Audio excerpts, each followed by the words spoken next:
فأنا ناصح لإخواني بالصدع بالحق تبيض وجوههم. السكوت في مسألة الحزبية يضرها، فاصدع بما تؤمر وأعرض عن المشركين.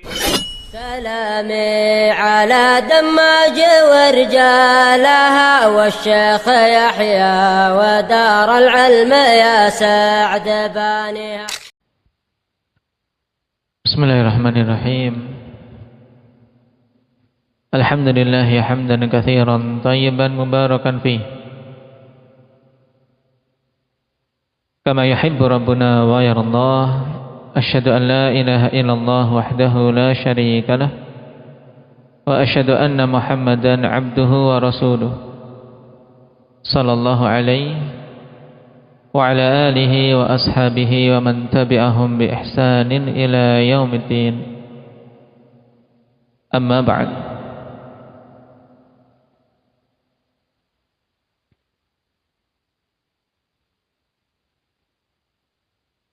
Pertemuan yang lalu kita telah masuk pada bab kedua. Bab apa itu? Indak ya Mujahid? Surah.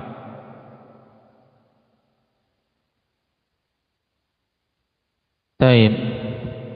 Yang bab berkaitan dengan siapa saja yang mewujudkan tauhid dengan sebenar-benarnya, maka dia akan masuk ke dalam surga tanpa hisab, tanpa adab. Apa hubungan bab ini dengan bab sebelumnya, Indak Badri?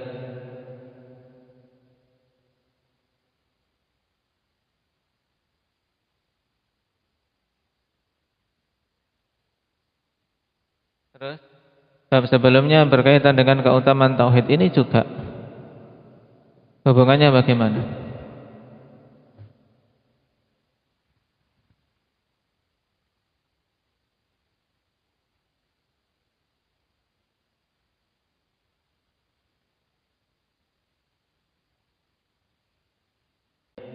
Nah, bahwasanya bab kedua ini adalah penyempurna bagi bab yang pertama.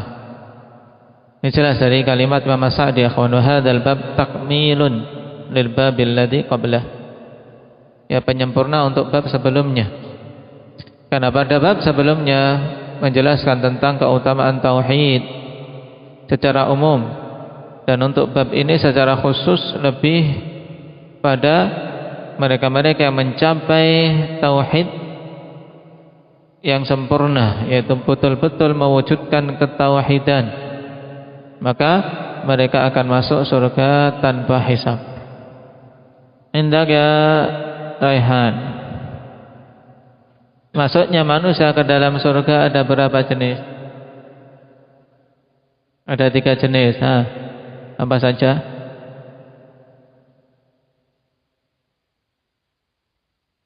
Nah, yang pertama masuk surga tanpa dihisab, tanpa diazab. Yang kedua,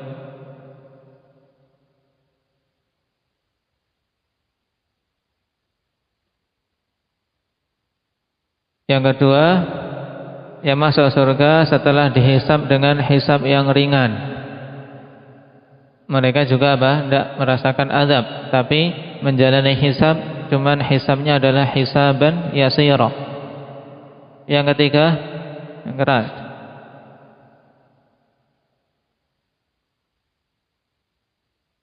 Nah, yang ketiga adalah golongan yang menjalani hisab juga menjalani azab, cuman tidak kekal di dalam neraka, dan mereka akhirnya masuk ke dalam surga. Nah, dan pembahasan kita terkait pada golongan yang pertama, yang masuk ke dalam surga tanpa hisab, tanpa azab. Itulah orang-orang yang betul-betul mewujudkan tauhid. Nah, tahqiqut tauhid itu maksudnya apa? Mewujudkan tauhid dengan sebenar-benarnya, yang dijanjikan dengan keutamaan besar ini, masuk ke dalam surga tanpa hisab, tanpa azab. Itu bagaimana bentuknya, Ilhan? Yaitu dengan memurnikan tauhid itu dari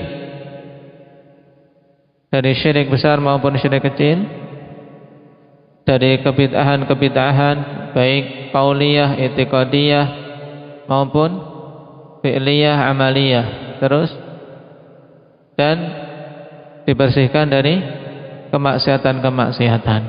Nah, maka siapa saja yang tauhidnya bersih dari itu semua, nah, bersih, murni, tidak ada campuran-campuran berupa syirik maupun bid'ah maupun maksiyah, maka mereka lah yang betul-betul mewujudkan tauhid dengan sebenarnya. Tentunya akhwan, untuk mencapai tingkatan ini ya butuh mengisi hati dengan iman yang benar, butuh mengilmui, butuh meyakini dan tunduk kepada apa yang menjadi konsekuensi tauhid. Makanya Syekh bin Utsaimin rahimahullahu taala akhwan menjelaskan dalam Al-Qaulul Mufid bahwasanya tidak akan bisa mewujudkan tauhid kecuali apabila terkumpul padanya 3 hal. Yang pertama ilmu. Dia harus mengilmui. Bagaimana mau mewujudkan tauhid kalau tidak mengilmui tentang tauhid? Nah, harus mengilmui. Makanya Allah perintahkan fa'lam annahu la ilaha illallah. Diperintahkan untuk berilmu. Yang pertama Pak Abdullah, mengilmui apa? Mengilmui tauhid. Tulis, maka mana buku tulisnya? Nah, belajar menulis, mencatat. Omar juga jangan bengong. Kalau belum bisa menyimak di kitab, ya ditulis sedapatnya. Nah, ini yang pertama. Yang kedua al-i'tiqad. Dia harus meyakini. Setelah dia mengilmui, dia yakini.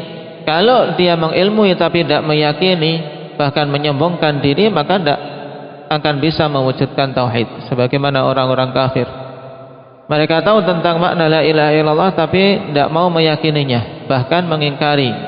Sebagaimana perkataan mereka, aja'alal alihata ilaha wahida, inna hadza la syai'un ujab. Apakah Muhammad mau menjadikan ilah yang banyak itu menjadi ilah yang satu saja? Ini sungguh perkara yang mengherankan. Mereka tidak mau meyakini bahwasanya ilah yang hak diibadah itu hanya satu. Kemudian perkara ketiga yang harus ada untuk bisa mewujudkan tauhid yaitu inqiyad. Al-inqiyad yaitu tunduk kepada apa yang telah diilmui dan diyakini. Dia tunduk dengan menunaikan konsekuensi-konsekuensinya. Taib, tidak menyombongkan diri. Adapun mereka yang tahu tapi menyombongkan diri, tidak akan dikatakan mewujudkan tauhid. Sebagaimana orang-orang kufar, innahum kanu idza qila lahum la ilaha illallah yastakbirun. Mereka menyombongkan diri. Nah, jadi ini 3 hal yang harus ada untuk seorang bisa mewujudkan tauhid dengan sebenarnya. Apa saja tadi? Ahmad? Mengilmui, meyakini, dan tunduk. Bahasa Arabnya al-ilmu wal-i'tiqad. Yang ketiga al-inqiyad. Baik. Ini faedah bagus dari Syekh bin Utsaimin rahimahullahu taala dalam Qaulul Mufid beliau syarah kitab Tauhid, ditambahkan.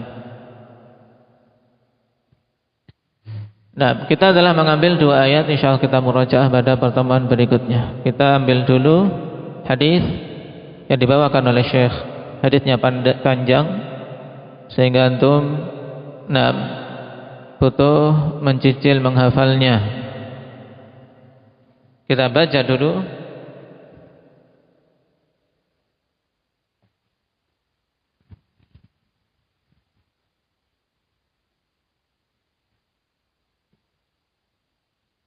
Qala al-Imam Muhammad bin Abdul Wahhab An-Najdi rahimahullahu ta'ala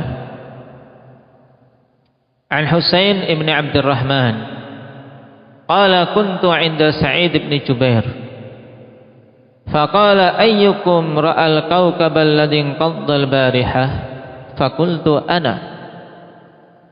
Thumma qultu amma inni lam akun fi salah walakinni ludigtu. Qala famadha sana'ta? Qultu irtaqaitu. Qala fama hamalaka ala dhalik? Qultu hadithun haddathanahu asy-Sya'bi. Qala ma haddathakum? Qultu haddathana an Buraidah bin al-Husayb annahu qala la ruqyata illa min 'ainin aw humah. Qala qad ahsana man intaha ila ma sami'a. Sampai di sini dulu kita bahas. Kalau yang bisa langsung menghafal sampai selesai khair, tapi wajibnya menghafal sampai sini untuk pertemuan besok. Dari Husain bin Abdurrahman As-Sulami Al-Kufi, seorang thiqah. Beliau mengatakan, suatu ketika aku berada di sisi Sa'id bin Jubair Al-Asadi Abu Muhammad, seorang thiqah, alim di zamannya. Tapi qaddarallah ma syaa fa'al, beliau dibunuh oleh Al-Hajjaj Ibnu Yusuf Al-Zalim pada tahun 95 Hijriah dalam umur belum mencapai 50 tahun, ikhwan. Padahal saat itu manusia sangat butuh kepada ilmu beliau. Sa'id bin Jubair, seorang tabi'i yang mulia rahimahullah ta'ala, dikenal dengan keilmuan dan juga kuatnya dalam ibadah.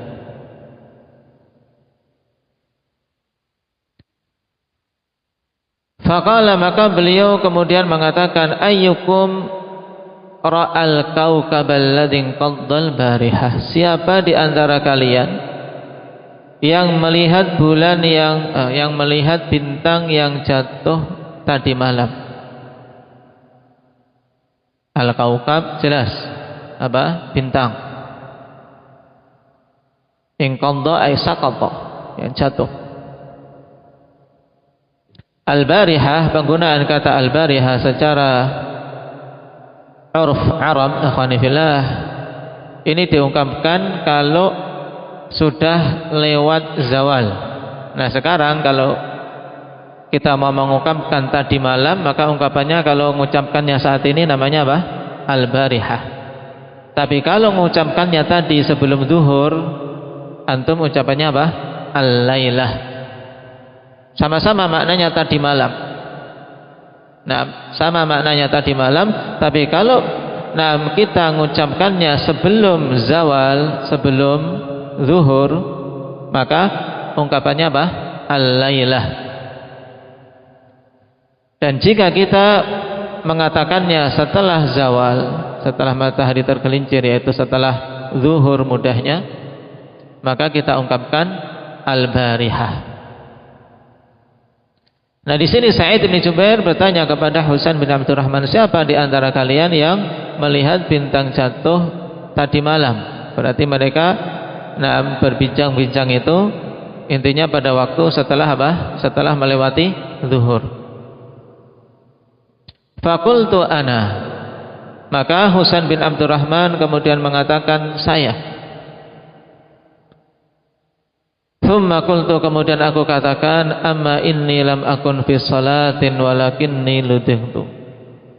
Adapun saya saat itu tidaklah dalam kondisi salat, akan tetapi aku dalam keadaan disengat. Walakinni ludihtu. Di sini menunjukkan akhwani fillah bagaimana dialog para salaf kita satu sama lain, akhwani fillah, yang begitu bagus. Nah, dialog mereka tidak ada keinginan pamer, tidak ada keinginan untuk dipuji, dan juga dialog mereka kita perhatikan saling menghormati, menjaga adab. Nah, Husain bin Abdurrahman ketika mengatakan aku yang melihat bintang tadi malam, bintang yang jatuh. Nah, dan bintang jatuh ikhwani fillah yaitu bintang yang bergerak maksudnya. Nah, kelihatan ketika seorang memperhatikan terkadang di suatu malam kadang melihat bintang jatuh. Nah, yang itu hakikatnya adalah bintang-bintang yang Allah Subhanahu wa taala kirim untuk melempar para syaitan. Karena di antara fungsi bintang-bintang tersebut adalah apa? Rujuman lisyayatin. Ada 3 fungsi utama diciptakannya bintang-bintang. Yang pertama zinatan lis-sama, sebagai hiasan untuk langit. Kemudian yang kedua rujuman lisyayatin, sebagai pelempar syaitan-syaitan yang mau mencuri berita-berita gaib dari langit. Kemudian yang ketiga wa alamatin yuhtada biha, sebagai tanda, sebagai alamat untuk dijadikan petunjuk bagi para musafirin yang ada di muka bumi untuk melihat arah. Oh, bintang itu arah selatan, bintang itu arah barat, demikian. Nah, ini 3 fungsi yang jelas dari diciptakannya bintang-bintang yang syar'i untuk seorang mengambilnya dan meyakininya. Nah, pada hadis ini Sa'id bertanya tentang siapa yang melihat bintang jatuh semalam. Dan Husain bin Abdurrahman menjawab, saya. Tapi lihat, segera ketika mengatakan saya khawatir manusia akan menyangka dia saat itu dalam kondisi sholat, khawatir dipuji, maka segera dia menimpali dengan perkataannya, ama inni lam akun fi sholah, adapun aku saat itu tidak dalam kondisi sholat. Subhanallah. Nah, ini jauhnya salaf kita ya ikhwani fillah dari tasyabbu' bima lam yu'ta, yaitu menunjukkan sesuatu dia punya padahal sebenarnya tidak punya. Ini para salaf jauh dari sifat yang demikian. Maka ketika ada kekhawatiran jangan sampai dia dipuji padahal sebenarnya dia tidak memiliki, yang dalam kisah ini jangan sampai dianggap melakukan sholat malam saat itu padahal sebenarnya dia tidak sholat saat itu, tapi dia dalam kondisi disengat sehingga tidak bisa tidur, terkena sengatan hewan berbisa, tidak bisa tidur. Maka beliau segera memberikan penjelasan. Maka ini faidah penting untuk kita teladani akhwani fillah. Jangan sampai seseorang di dunia ini yang menjadi keinginannya adalah untuk mendapatkan pujian manusia walaupun sebenarnya dia tidak pantas dipuji. Maka jangan bergembira ketika mendapatkan pujian, jangan bergembira ketika mendapatkan sanjungan tatkala apa yang dipujikan tersebut tidak ada pada diri kita. Bahkan hendaknya bersedih dan segera untuk konfirmasi, itu tidak ada pada diriku, saya tidak pantas untuk mendapatkan pujian tersebut. Ini ada penting, karena kita hidup di zaman yang begitu banyak manusia ingin dipuji dengan sesuatu yang tidak ada pada dirinya.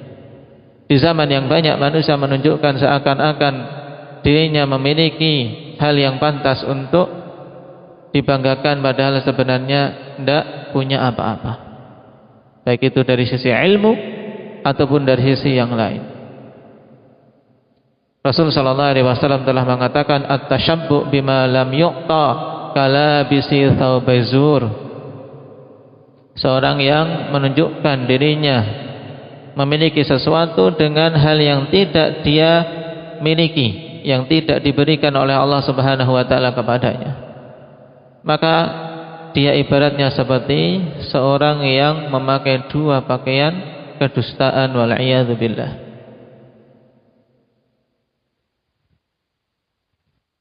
Maka ketika Husain bin Abdurrahman mengatakan bahwasanya dirinya saat itu dalam keadaan disengat, terkena racun dari hewan berbisa, baik itu kalajengking atau yang lainnya, dari hewan-hewan yang memiliki sengatan. Faqala famada sana'ta.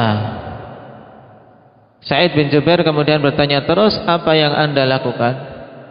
Qultu irtaqaitu. Aku pun menjawab irtaqaitu. Ada dua kemungkinan makna ikhwanifillah pada lafaz irtaqaitu. Yang pertama, raqaitu nafsi, yaitu aku meruqyah diriku sendiri. Atau makna irtaqaitu yaitu talabtu min ghairi an yarqini. Talabtu min ghairi an yarqini. Aku meminta orang lain untuk meruqyah diriku.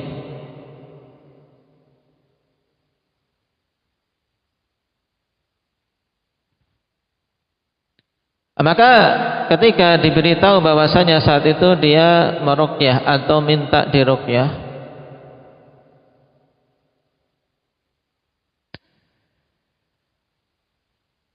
Sa'id kemudian bertanya, qala fama hamalaka ala dzalik? Apa yang mendorong Anda untuk melakukan yang demikian? Yang menjadi landasan Anda, yang menjadi hujjah Anda untuk melakukan hal tersebut. Qultu haditsun haddatsanahu Sya'bi, maka aku katakan yang menjadi pendorong untuk aku melakukan hal itu adalah sebuah hadis yang Imam Asy-Sya'bi menyampaikan hadis tersebut kepada kami. Dan Asy-Sya'bi ikhwan imam, yaitu Amir bin Syarahil namanya. Nama Imam Asy-Sya'bi Amir bin Syarahil Abu Amr Al-Kufi.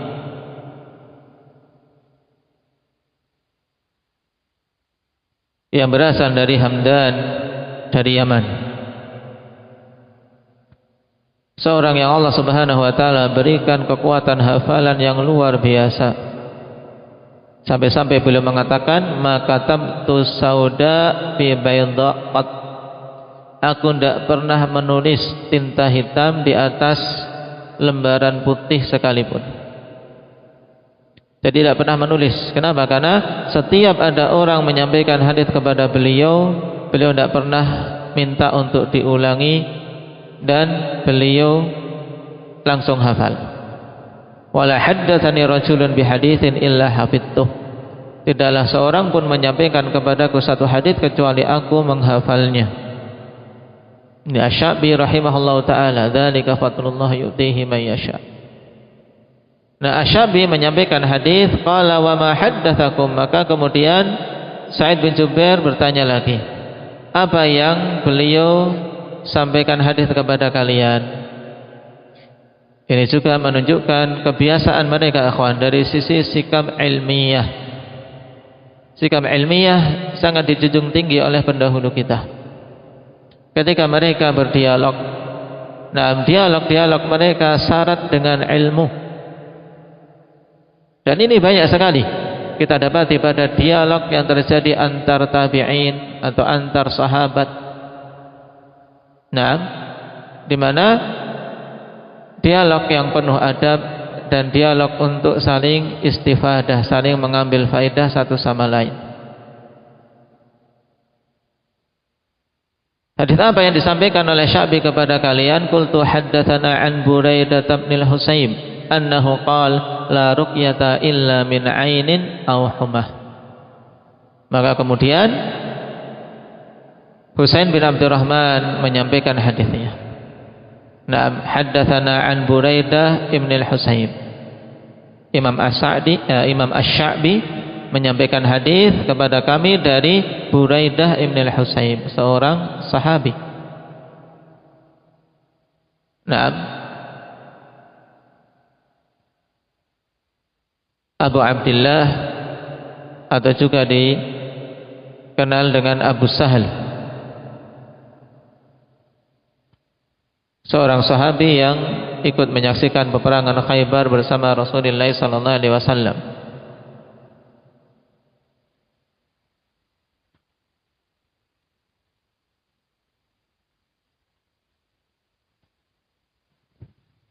Beliau mengatakan la ruqyata illa min ainin aw humah. La ruqyata yang dimaksud di sini tidak ada ruqyah yang lebih bermanfaat. La ruqyata anfa'. Tidak ada ruqyah yang lebih bermanfaat illa min ainin aw humah, kecuali ruqyah dari penyakit karena ain, yaitu karena pandangan hasad dari seseorang, au humah, atau dikarenakan bisa dari hewan-hewan yang memiliki bisa, baik itu ular dengan bisanya maupun kalajengking dan yang semisalnya dengan racunnya. Taib. Yang awal penggunaan humah akhwani fillah, yaitu kata Al-Azhari rahimahullah, digunakan ala ibratil aqrab, yaitu awal penggunaan humah, al-humah, yaitu jarum ibrah yang ada pada apa? Pada kalajengking, antupnya, entup, tahu entup? Apa bahasa Indonesianya? Hah? Ininya, ibrahnya, yaitu apa yang kayak jarumnya, apa bahasa Indonesianya? Hah? Sengatan kan prosesnya, banyak sengatan itu. Nah, ininya apa? Ibrah gitu. Yaitu apa? Jarum yang untuk menyengat itu. Namanya apa? Hah? Taib. Lebih kayak bahasa Jawa kan. Nah, antupnya ini milik si kalajengking. Ibratul aqrab. Nah, alat sengat dari apa? Dari kalajengking. Ini asal muasalnya. Kemudian digunakan untuk hewan-hewan yang berbisa secara umum, yang memiliki racun. Taib. Dalam riwayat ini akhwani fillah,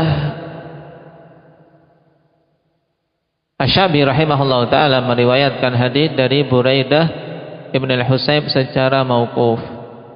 La ruqyata illa min ainin aw humah. Antum pahami makna hadis ini, yaitu apa?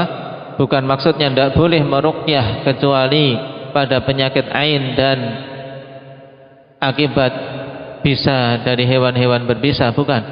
Tapi maksudnya tidak ada ruqyah yang paling bermanfaat melebihi ruqyah untuk ain dan humah. Menunjukkan bahwasanya dua hal ini akhwan sangat bermanfaat padanya ruqyah. Makanya antum kapan saja terkena sengatan, baik itu sengatan tawon atau sengatan kalajengking atau kelabang atau digigit ular, di antara hal yang penting adalah untuk meruqyahnya. Demikian pula kalau ada yang terkena ain. Taib. Dan hadis ini telah diriwayatkan secara marfu' oleh Imam Ahmad rahimahullahu taala. Demikian pula Abu Dawud dari Imran bin Husain radhiyallahu anhu. Dan sanadnya sahih.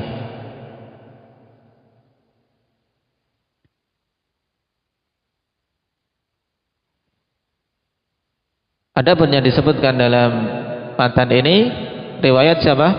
Buraidah Ibn al-Husayb secara mauquf.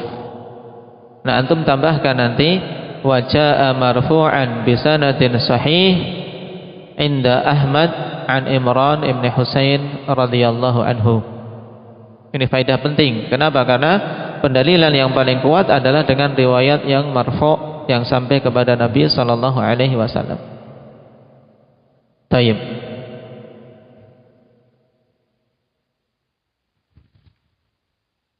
Nah, pada hadis ini penegasan tentang apa? Tentang disyariatkannya ruqyah, bahwasanya ruqyah itu sesuatu yang masyru'. Nah, dan di antara perkara yang sangat bermanfaat padanya ruqyah berdasarkan hadis ini adalah ain dan humah. Sebagaimana pada kisah di Sahih Bukhari, demikian pula Sahih Muslim pada kisah Abi Sa'id Al-Khudri ketika beliau bersama para sahabat ingin bertamu di suatu kampung, tapi mereka tidak mau menerima mereka sebagai tamu, nggak diterima sebagai tamu, nggak dijamu. Akhirnya pergi, dan ternyata pemimpin kampung tersebut tersengat. Taib, tersengat. Akhirnya mereka kebingungan dan mencari orang-orang yang bisa meruqyah. Akhirnya datang kepada para sahabat yang mulia tersebut. Nah, kemudian mau meruqyah tapi dengan syarat untuk dijamu. Karena saat itu mereka butuh musafir. Butuh ada yang menjamu, butuh untuk makan. Maka akhirnya disetujui dan diruqyahlah ketua kampung tersebut, dan biiznillah sembuh. Dibacakan padanya Al-Fatihah oleh Abu Sa'id Al-Khudri radhiyallahu anhu. Kemudian dipenuhi apa yang telah disetujui di depan.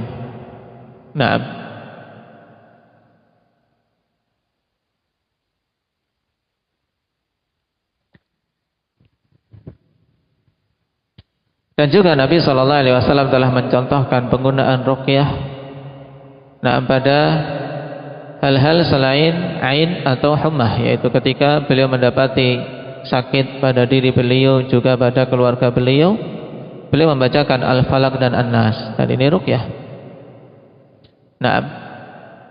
Menunjukkan bahwasanya hadits la ruqyata illa min ainin aw humah bukan maksudnya penafian ruqyah secara mutlak, tapi yang dinafikan adalah apa? Adalah la ruqyata anfa'. Itu ada ruqyah yang lebih bermanfaat. Karena memang perkara ain dan perkara humah akhwan tayyib, ruqyah badannya itu sangat dibutuhkan. Dan insyaallah taala akan ada bab tersendiri, bab berkaitan dengan masalah ruqyah. Insyaallah akan kita bahas di sana syarat-syarat ruqyah yang syar'i dan ruqyah yang dilarang. Kemudian setelah mendengar landasan yang menjadi acuan Sa'id bin Jubair untuk meruqyah dirinya atau meminta untuk diruqyah, maka Husain bin Abdurrahman menjelaskan alasan beliau meruqyah dirinya sendiri atau meminta untuk diruqyah. Kemudian Sa'id bin Jubair mengatakan qala qad ahsana man intaha ila ma sami'. Kalimat ini sangat bagus, ikhwan, menunjukkan ketinggian adab dan menunjukkan kelembutan dalam menunjukkan ketidaksetujuan dengan pendapat orang yang diajak berdialog. Qala qad ahsana man intaha ila ma sami'. Sungguh telah berbuat baik orang yang berhenti pada apa yang dia telah dengar. Maksudnya apa? Sungguh telah berbuat bagus orang yang berhenti pada ilmu yang telah dimiliki. Memang yang telah sampai kepada Husain bin Abdurrahman tentang masalah ini ya hadis tersebut. Dan dia telah bagus, telah berbuat baik dengan apa? Dengan beramal dengan dalil yang dia yakini, dengan dalil yang telah sampai kepada beliau. Yang kemudian nanti insyaallah akan kita ketahui pada kelanjutan hadis ini, di mana Sa'id bin Jubair menyebutkan di sana ada riwayat dari Ibnu Abbas tentang keutamaan orang-orang yang tidak meminta ruqyah. Oleh karena itulah makna irtaqa itu tadi ada dua kemungkinan makna. dan makna yang kedua itu lebih kuat, yaitu maksudnya irtaka itu adalah talabtu min ghairi ar-ruqyah, aku meminta orang lain untuk meruqyahku. Kenapa? Karena Sa'id bin Jubair kemudian mendatangkan hadis Ibnu Abbas tentang keutamaan tidak meminta ruqyah.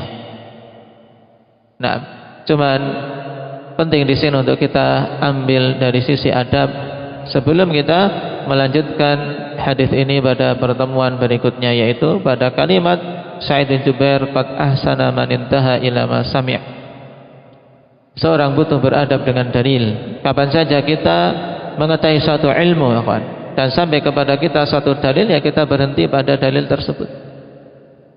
Nah, kemudian yang kedua juga ketika kita menganggap lemahnya pendapat orang yang kita ajak dialog, padahal mereka juga memiliki landasan, maka ketika ingin menegur, tegurlah dengan cara yang halus, tegurlah dengan cara yang lembut.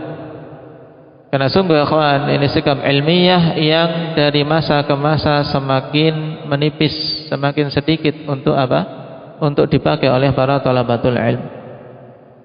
Ketika dialog ilmiah atau berdebat secara ilmiah, seakan-akan pendapat lawan itu adalah pendapat yang sudah menyelisihi Al-Quran dan Sunnah secara totalitas. Padahal khilaf mungkin sudah diketahui semenjak zaman salaf. Khilaf tersebut sudah ada. Nah, maka bagaimana mau menghilangkan khilaf yang telah ada sejak zaman dahulu? Nah, kemudian harus seseorang mengambil satu pendapat saja, ini tentunya tidak mungkin. Maka butuh untuk seorang mengambil pelajaran dari kalimat ini, qad ahsana man intaha ila ma sami'.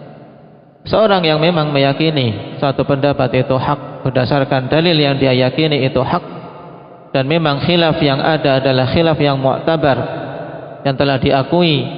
Nah, khilaf tersebut ada dari masa ke masa, apalagi khilaf sudah ada sejak zaman salaf misalnya, sejak zaman tabi'in atau sebelumnya bahkan masa sahabat. Maka seyogyanya seorang beradab dalam menjelaskan mana yang rajih di sisi dirinya, tanpa kemudian memberikan celaan dan kalimat-kalimat yang buruk kepada pihak yang menyelisihinya. Ini pada khilaf-khilaf yang mu'tabar. Makanya para thalabatul ilm butuh untuk mengetahui masail yang di situ ada khilaf dan masail yang di situ ada ijma' padanya, sehingga kita kawan tidak mengajari manusia bahwasanya setiap apa yang kita pilih seakan-akan itu adalah ijma'. Setiap pendapat kita terapkan seakan-akan itu adalah ijma'. Ini keliru. Butuh para thalabatul ilm tahu di sana ada khilaf terjadi di kalangan para a'immah dalam masalah ini. Masing-masing dalilnya demikian, yang rajih demikian. Ini penting untuk kita hidupkan agar talib punya pengetahuan mana yang menjadi acuan para ulama. Mungkin suatu saat ketika dia belajar lebih lanjut, bisa saja dia kemudian merajihkan pendapat yang lain.